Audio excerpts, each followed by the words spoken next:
What if I told you that one of America's longest coastlines was never meant to become one of its biggest population centers? Look at a map.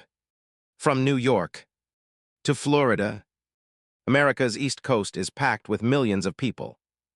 But then, something strange happens. Across Georgia, South Carolina, and North Carolina, the coastline suddenly becomes almost empty. The biggest cities aren't on the ocean. They're hundreds of miles inland. Why did America build its cities in the wrong place? Or did something keep people away from the coast? For centuries, the answer isn't just one reason. It's a story of ancient geology. Deadly diseases, pirates, hurricanes, and one invisible line that quietly decided where millions of Americans would live. And once you see it, you'll never look at the map of the United States the same way again. Take another look at the map of the United States. At first, nothing seems unusual. America's East Coast is home to some of the country's biggest cities: New York, Boston, Miami, Jacksonville. For centuries, the ocean has been the gateway to trade, wealth, and opportunity.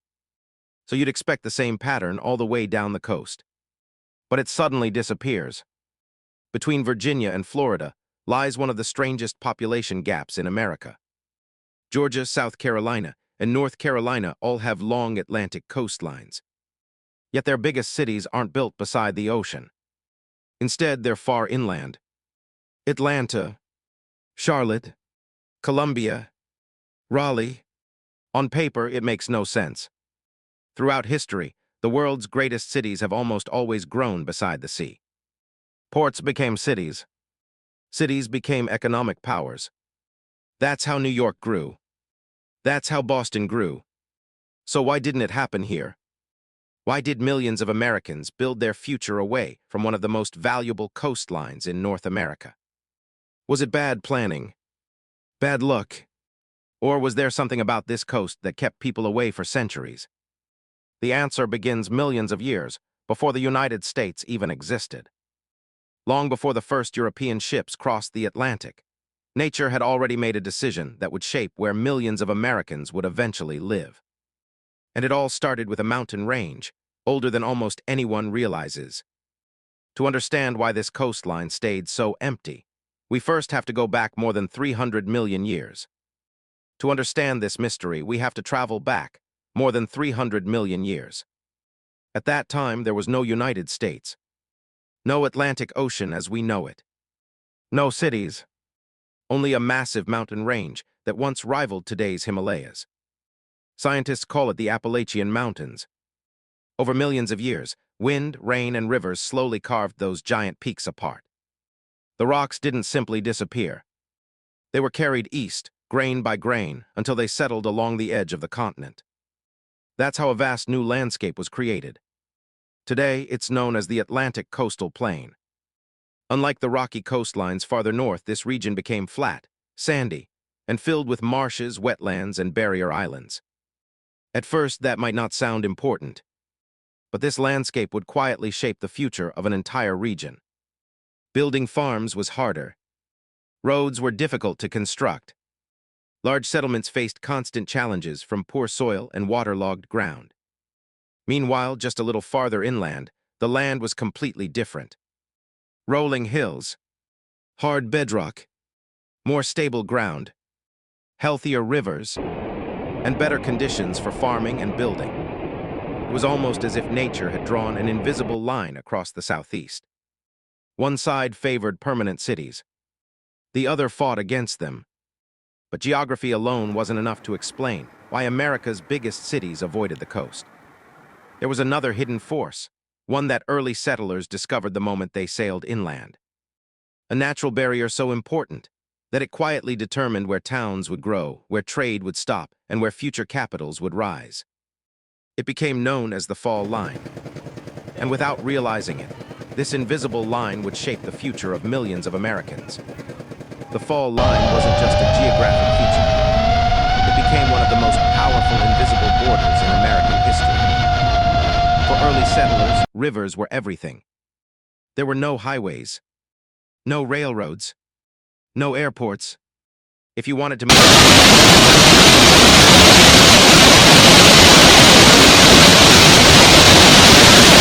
sailed inland from the Atlantic, carrying food, tools, and new settlers. But eventually, every journey came to the same unexpected end. The calm rivers suddenly became violent. Smooth water turned into rapids. Waterfalls blocked the way. Large ships could go no farther. This wasn't a coincidence. It happened again and again across the entire Southeast, because this was where the higher Piedmont region met the lower Atlantic coastal plain. Geographers call this boundary the fall line. At first, it looked like an obstacle, but it quickly became an opportunity. Every ship traveling inland had to stop here. Cargo had to be unloaded. Goods were stored, traded, and transported onto smaller boats or wagons. That turned fall line settlements into booming trading centers.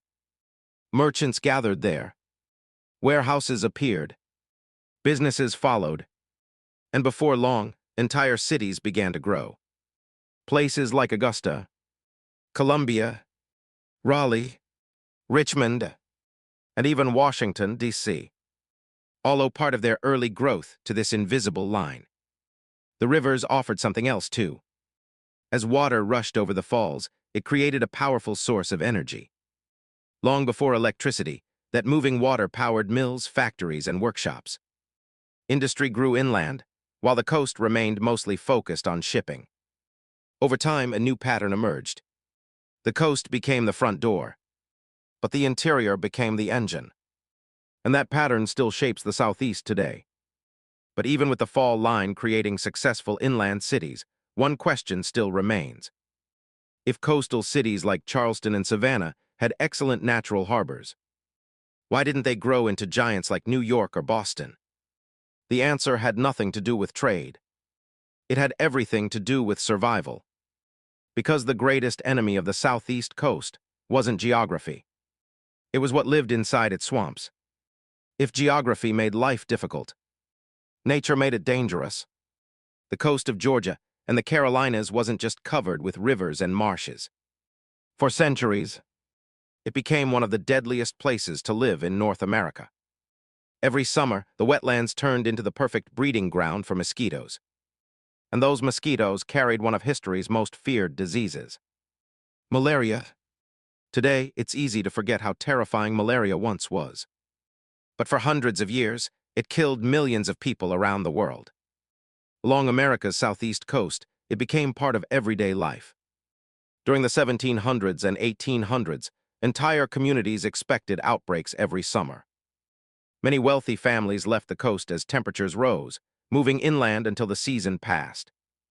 The coast was good for business, but not always for survival.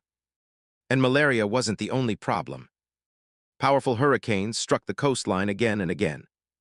Entire settlements were damaged. Ports flooded. Buildings disappeared beneath storm surges. Then there were the swamps. They made roads difficult to build, limited farmland, and slowed the growth of large cities.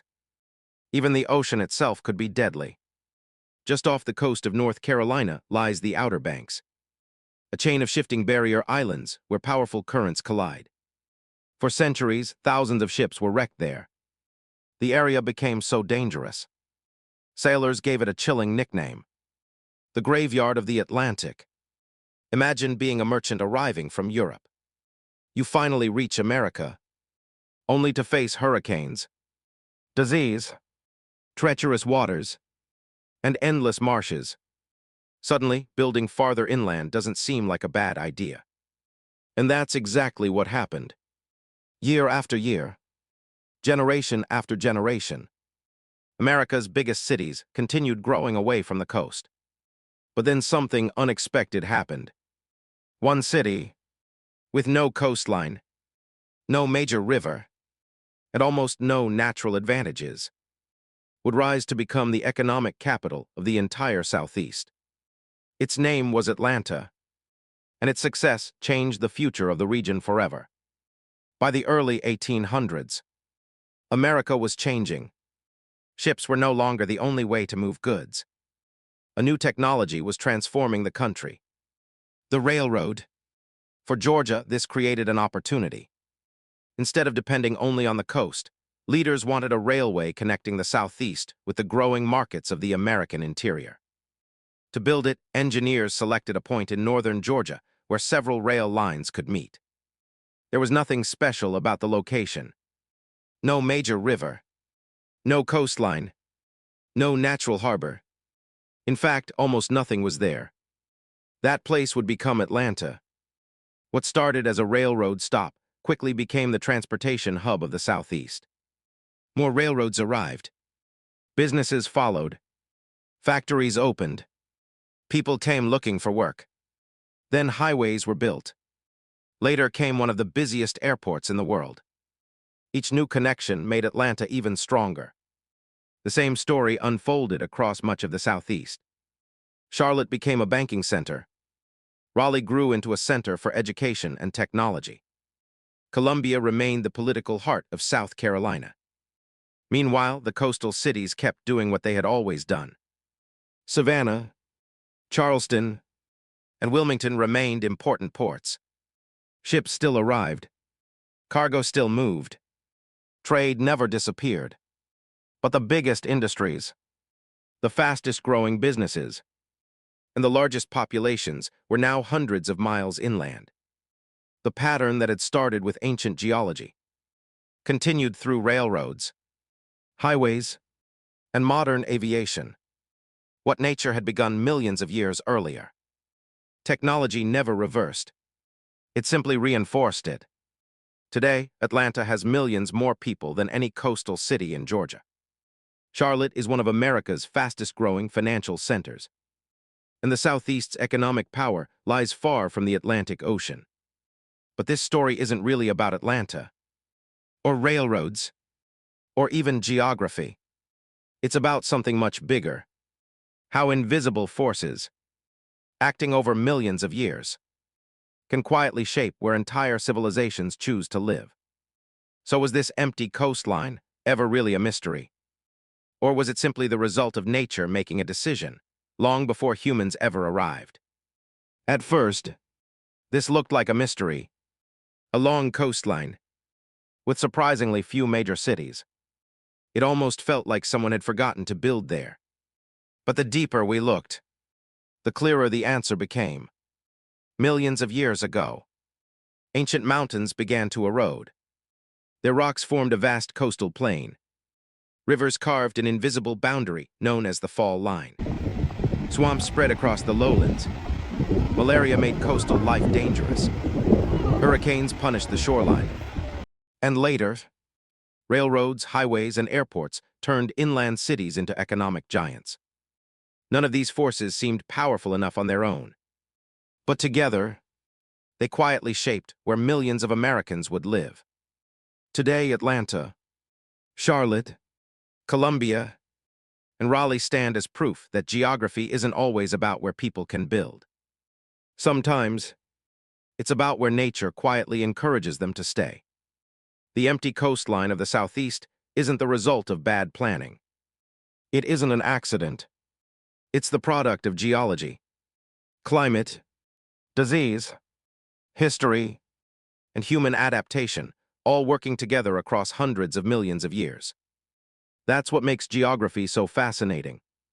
The lines on a map don't just show us where people live. They explain why they live there. And sometimes, the biggest decisions in human history were made long before humans ever arrived. If you enjoyed discovering the hidden story behind America's forgotten coastline, subscribe to WhyVerse, because every place has a reason, every map has a story, and every story begins with one simple question: why?